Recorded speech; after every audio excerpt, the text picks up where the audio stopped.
প্রতিদিনই ভাবি একটু সকাল সকাল ছাদে আসব, তো সেটা আর সম্ভব হয় না। কুয়াশাটা কাটতে কাটতে প্রায় 7টা বেজেই যায়। আজকে কিন্তু আমি অনেক সকালে আপনাদের সঙ্গে ভিডিওটা শেয়ার করব বলে ভিডিওটা তুলছি। তো আজ বৃহস্পতিবার, তো দেখুন এখানে 3টে কালারের পপি আমার এসছে। প্রতিদিনই একটা নতুন ফুল দিয়ে আপনাদের সঙ্গে ভিডিওটা স্টার্ট করি। ওটা ছিল রেড, এটা অরেঞ্জ, আর এটা গোলাপি। এই গোলাপি কালারের পপিটা কিন্তু আমি কোনোদিন দেখিনি আমার বাগানে। আপাতত 4টে গাছের মধ্যে 3টেতে ফুল ফুটে গেছে, এই একটাতে ফোটা বাকি। এটাও যখন হবে নিশ্চয়ই দেখাবো আপনাদের কি কালার এটাতে এলো। Hello friends, welcome to Madhu's dream garden. আজকের এপিসোডটাতে এমন একটা বিষয় নিয়ে আমি আলোচনা করছি যেটা আমি আগে বহুবার আপনাদের সঙ্গে শেয়ার করেছি। আমার মনে হয় আপনারা ভিডিও স্কিপ করে করে দেখেন, যার জন্য যে ছোট ছোট ঘটনাগুলো বলা থাকে সেগুলো আপনারা ওভারলুক করে যান। তো যাই হোক, আজকের এপিসোডটা আমি যেটা নিয়ে করব সেটা নিশ্চয়ই টাইটেল দেখে আপনারা বুঝতে পেরে গেছেন। অনেকেই আপনারা ফোন করে, হোয়াটসঅ্যাপে বা ভিডিওর কমেন্টস বক্সে এই নিয়ে জানতে চেয়েছেন। তো আশা করছি আমি তাদের সমস্ত প্রশ্নের উত্তর এই একটা ভিডিওর মাধ্যমে দিয়ে দিতে পারবো, কারণ সবসময় কমেন্টস করে আনসার দিতে গেলে সব কিছু বলা সম্ভব হয় না যতক্ষণ না আপনারা সেটাকে চাক্ষুষ দেখতে পাচ্ছেন। তো সেটা দেখানোর জন্যই আজকের আমার এই এপিসোডটা করা। তো চলুন ভিডিওটা স্টার্ট করা যাক। তো বন্ধুরা, টাইটেলে যেমন আমি বলেছি যে শীতের বেশ কিছু গাছের পাতা কুঁকড়ে যাচ্ছে, তখন আমরা কি করব? পাতা যাতে না কুঁকড়ে যায় তার জন্য আমি আলোচনা এর আগে বহুবার করেছি। তো তা সত্ত্বেও যাদের এখনও পাতা কুঁকড়ে যাচ্ছে তারা কি করবেন, আজকের এই এপিসোডে সেগুলো আমি বলছি, আপনারা নোট করে নিন। সবার আগে আমি কয়েকটা গাছ দেখাচ্ছি যারা কিন্তু এই পাতা কোঁকড়ানো রোগের শিকার হয়।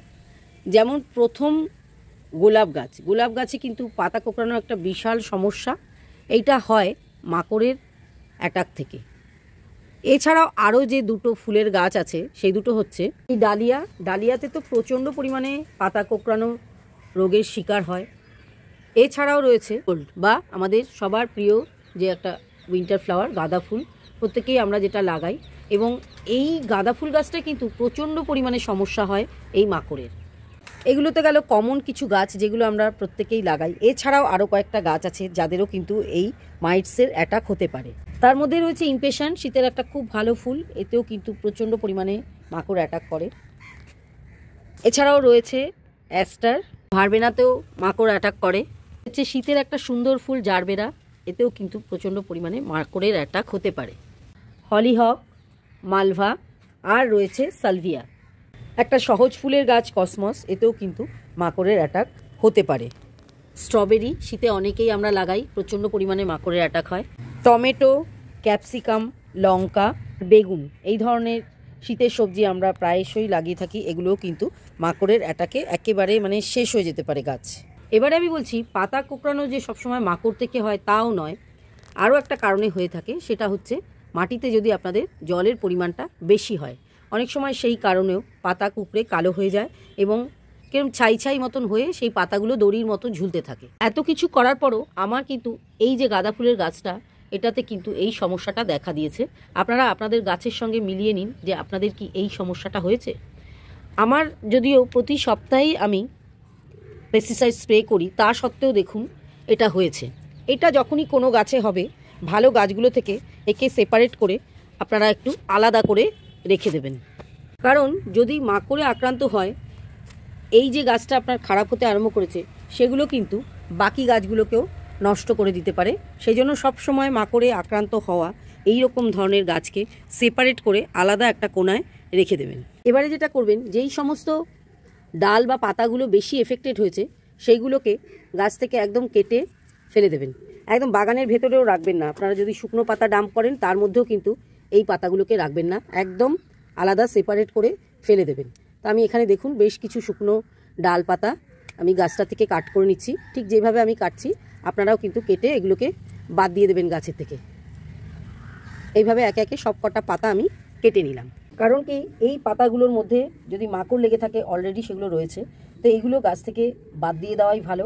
আর এগুলো ডাম্প করলে ওই মাকড়টা কিন্তু ওই যে বাকি শুকনো পাতা তার মধ্যেও এফেক্ট করতে পারে। সেই জন্য এগুলোকে সবসময় ফেলে দেওয়াই উচিত। পাতা কেটে ফেলে নেওয়ার পরে এর মধ্যে যে শুকনো ফুলগুলো রয়েছে সেগুলোও কিন্তু বাদ দিয়ে দিতে হবে।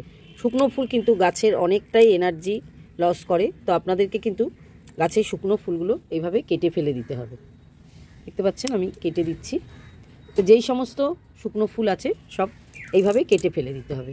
এবারে সবার আগে লক্ষ্য করতে হবে গাছের মাটিটা। গাছের মাটিটাতে যদি অতিরিক্ত জল জমে গিয়ে থাকে, আপনারা এই মুহূর্তে এই যে গাছের গোড়ায় যে আগাছাগুলো হয়েছে সেগুলো কিন্তু তুলবেন না, কারণ এই জলটাকে শুকোনোর দরকার।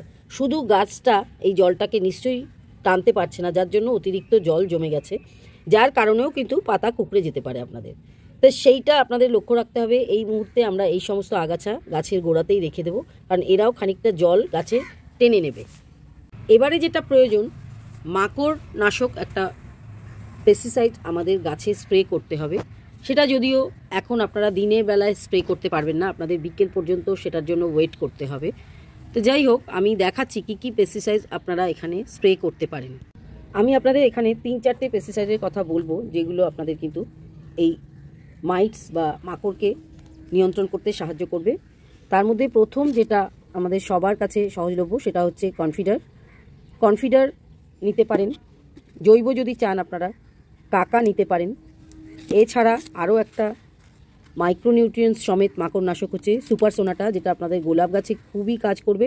এবং গোলাপের সঙ্গে সঙ্গে লঙ্কা, বেগুন, টমেটো এই সমস্ত যে গাছগুলো, এগুলোও কিন্তু ভীষণ পাতা কোঁকড়ানো রোগ মানে মাকড় আক্রান্ত হওয়ার খুব চান্সেস থাকে। তো এই কটা ওষুধ, এছাড়াও রয়েছে থিটা, আরও অনেকগুলো রয়েছে। আমি মোটামুটি 4টে ওষুধের নাম আপনাদের বললাম। এই সমস্ত পেস্টিসাইডের যে কোনো দুটো আপনারা আপনাদের সংগ্রহের তালিকায় রাখবেন। শীতের বাগান করতে গেলে কিন্তু আপনাদের এই রকম মাইটস অ্যাটাক থেকে রক্ষা পাওয়ার জন্য এই ধরনের পেস্টিসাইড রাখতেই হবে বাগানে। তো এই যে আপনারা দেখতে পাচ্ছেন পেস্টিসাইডগুলো, যখন গাছ বেশি আক্রান্ত হবে এই পেস্টিসাইডগুলো কিন্তু আপনাদের 3 দিন অন্তর অন্তর 3 থেকে 4 বার ইউজ করতে হবে এফেক্টেড গাছগুলোতে। তার সাথে সাথে যেই সমস্ত গাছগুলো অলরেডি এখনও সুস্থ আছে সেগুলোতেও কিন্তু সপ্তাহে 1 দিন করে এই পেস্টিসাইডটা অ্যাপ্লাই করবেন। তা না হলে কিন্তু ওইগুলোতেও ওই একইভাবে মাকড় আক্রান্ত করতে পারে। শীতের গাছ প্রথম থেকেই যদি আপনারা সুস্থ করে তৈরি করতে চান, তাহলে একদম যে 4 পাতার গাছ আমরা নার্সারি থেকে নিয়ে আসছি তখন থেকেই কিন্তু এই রকম পেস্টিসাইডগুলো অ্যাপ্লাই করতে হবে। তখন একটু ডোজ কমিয়ে দেবেন, 1 লিটার জলে 1/2 ml দেবেন, তাহলে কিন্তু আর কোনো সমস্যা হবে না। এখন যেহেতু গাছ ম্যাচিওর হয়ে গেছে, এখন কিন্তু ডোজটা একটু বাড়াতে হবে। এবারে ডোজ বা পরিমাণটার কথা বলছি। এই কনফিডার হলে আপনারা 1 লিটার জলে 1 ml দিয়ে স্প্রে করতে পারেন এবং স্প্রে করবেন বিকেলের দিকে, এর আগেও আপনাদেরকে বললাম। আর এই যে কাকা বা সুপার সোনাটা হলে, এগুলো যেহেতু একটু জৈব আর মাইক্রোনিউট্রিয়েন্টস সমৃদ্ধ, এগুলো আপনারা 1 লিটার জলে 1.5 ml দিয়ে গাছগুলোতে স্প্রে করবেন। পেস্টিসাইডগুলো মেজার করার জন্য এরকম ধরনের একটা খালি সিরিঞ্জ ওষুধের দোকান থেকে কিনে নেবেন। এর মধ্যে দেখুন 1 ml 2 ml করে যে নোট করা রয়েছে। তো এই অনুযায়ী নিলে আপনাদের কোনো অসুবিধা হবে না। গাছ যদি বেশি থাকে, বড় স্প্রেয়ার যদি বড় স্প্রেয়ার থাকে 3 ml বা 3 লিটার বা 4 লিটারের, সেক্ষেত্রে আপনারা এই পুরো সিরিঞ্জ ধরে দেখুন 1-2 করে লেখা আছে, এটা অবশ্যই একটা রাখবেন, তাহলে মেজারমেন্ট করতে কিন্তু আপনাদের অনেকটাই সুবিধা হবে। তো প্রথমেই আমি বললাম আপনারা এফেক্টেড গাছগুলোতে 3 দিন অন্তর অন্তর স্প্রে করবেন 3 থেকে 4 বার। আর বাকি যে গাছগুলো আছে সেগুলোতে অল ওভার উইন্টার জুড়ে যতদিন আপনারা এই গাছগুলো থেকে ফুল নিতে চান, প্রত্যেক সপ্তাহে কিন্তু 1 বার করে এই মাকড়নাশক পেস্টিসাইড ইউজ করে যেতেই হবে। কারণ prevention is better than cure আমাদের কথাতেই আছে। আমরা যদি প্রথম থেকেই এগুলোকে দিতে থাকি তাহলে কিন্তু আপনাদের মাকড় আর আক্রান্ত করবেই না এবং গাছ এইভাবে নষ্ট হবে না। আমার যদিও মাকড়নাশক প্রত্যেক সপ্তাহে আমি দিই, আমার যেটা মেনলি হয়েছে সেটা জল জমে। তো যাই হোক, আমি যেহেতু বুঝতে পারছি না যে জল জমেও হতে পারে বা মাকড় থেকেও হতে পারে, তো সেই জন্য আমি কিন্তু এই গাছটাকে ওই বাকি গাছগুলোর থেকে সেপারেট করে আলাদা করে রাখবো এবং সপ্তাহে 2 দিন করে, 3 দিন অন্তর হলে তো তাই হয়, সপ্তাহে 2 দিন করে আমি এটাতে 3 থেকে 4 বার এই সমস্ত পেস্টিসাইডগুলোর যে কোনো একটা স্প্রে করব। বা অল্টারনেট ডেজে কোনো দিন ধরুন কনফিডার দিলাম, কোনো দিন কাকা বা সুপার সোনাটা দিলাম, এইভাবে প্রয়োগ করতে পারি। সুপার সোনাটার দামটা একটু বেশি হয়, তো আমি মেনলি এটা গোলাপ গাছের জন্য রাখি। তো যখন গাছগুলোতে বেশি এফেক্ট হয় তখন আমি এটাও ইউজ করে থাকি। এখানে আরেকটা কথা বলে রাখা ভালো, এই যে এফেক্টেড গাছটা আপনাদের হয়েছে, এই গাছে কিন্তু এখন কোনো রকমভাবে কোনো রকম ফার্টিলাইজার, সে লিকুইডই বলুন সলিডই বলুন, কোনো রকম স্প্রে করবেন না। বা কোনো স্প্রে জাতীয় যে এনপিকে ফার্টিলাইজার সেটাও কিন্তু স্প্রে করবেন না, কারণ গাছটা এখন শকে রয়েছে। এর উপরে যদি আপনারা এক্সট্রা খাবার দিয়ে দেন তাহলে কিন্তু গাছটাকে আর বাঁচানো যাবে না। তো প্রথমে আমাদের গাছটাকে বাঁচাতে হবে, তারপরে কিন্তু খাবারের প্রশ্ন। তা কোনো রকম সার এখন এই গাছে প্রয়োগ করা যাবে না। ফার্টিলাইজার থেকে এই গাছকে বিরত রাখুন এবং সেপারেট করে আলাদা জায়গায় রেখে দিন। যখন দেখবেন এই পাতা কোঁকড়ানোর ব্যাপারটা আর হচ্ছে না, নতুন নতুন ডাল ছাড়ছে, আপনারা যেই সমস্ত জায়গাটা কেটে দিয়েছেন সেখান থেকে যদি গাছটা ঠিক হতে থাকে তো নতুন নতুন ডাল বেরোবে। সেই সমস্ত নিদর্শন যখন আপনাদের চোখে পড়বে তখনই কিন্তু আবার এক্সট্রা ফার্টিলাইজার এতে দেওয়ার চেষ্টা করবেন। তার আগে কিন্তু কোনো রকম ফার্টিলাইজার দেবেন না। গাছ সব দিক থেকে সুস্থ থাকলেও অনেক সময় কি হয়, শুকনো ফুল গাছে লেগে থাকে। সেই শুকনো ফুলেও কিন্তু মাকড় অ্যাটাক করে গাছকে ক্ষতি করতে পারে। যেরকম এই যে গোলাপ গাছে যখনই এরকম শুকনো ফুল হয়ে যাবে, পাতা ঝরতে আরম্ভ করবে, দেখুন অলরেডি এই ফুলটা থেকে পাতা ঝরে যাচ্ছে, সেই ক্ষেত্রে আপনাদের সেই ফুলের স্টিকটাকে কেটে ফেলাই ঠিক হবে। সেটা গাছে রেখে দিলে কিন্তু এই শুকনো ফুল থেকেও কিন্তু মাকড়ের অ্যাটাক হতে পারে। তো সেগুলো সবসময় সরিয়ে দিতে হবে এবং যত আপনারা পুরনো ফুল কেটে দেবেন আবার নতুন নতুন কিন্তু নতুন ডালে ফুল আসবে, আবার ফ্রেশ পাতা বেরোবে এবং আরও বেশি বেশি ফ্লাওয়ারিং করতে থাকবে। মেরিগোল্ড গাছটা দিয়ে আমি যেই পয়েন্টসগুলো আপনাদের সামনে তুলে ধরলাম সেই পয়েন্টসগুলো কিন্তু সমস্ত আরও যে বাকি গাছগুলো দেখালাম তাদের ক্ষেত্রেও প্রযোজ্য। যেমন গোলাপ, ডালিয়া, ইমপেশন, এরকম ধরনের যে গাছগুলো আছে বা যে কোনো ধরনের যে সবজি গাছগুলোর কথা বললাম সবগুলোতেই কিন্তু একইভাবে এই ট্রিক্সটা আপনারা অ্যাপ্লাই করবেন। এই ভিডিওর মাধ্যমে আশা করছি যারা যারা আমাকে গাছের পাতা কোঁকড়ানো রোগ নিয়ে প্রশ্ন করেছিলেন তারা উত্তর পেয়ে গেছেন এবং এইভাবেই আপনারা যদি ট্রিটমেন্ট করেন আপনাদের গাছগুলো সুস্থ হয়ে যাবে। আজকের এপিসোডটা শেষ করছি আমার এই সুন্দর সুন্দর ট্রপিক্যাল জবাগুলো দিয়ে। দেশি জবাতে ফুলের সংখ্যা কম হলেও ট্রপিক্যাল জবা কিন্তু আমার বাগান ভরিয়ে রেখে দিয়েছে তাদের এত সুন্দর সুন্দর ফুল দিয়ে।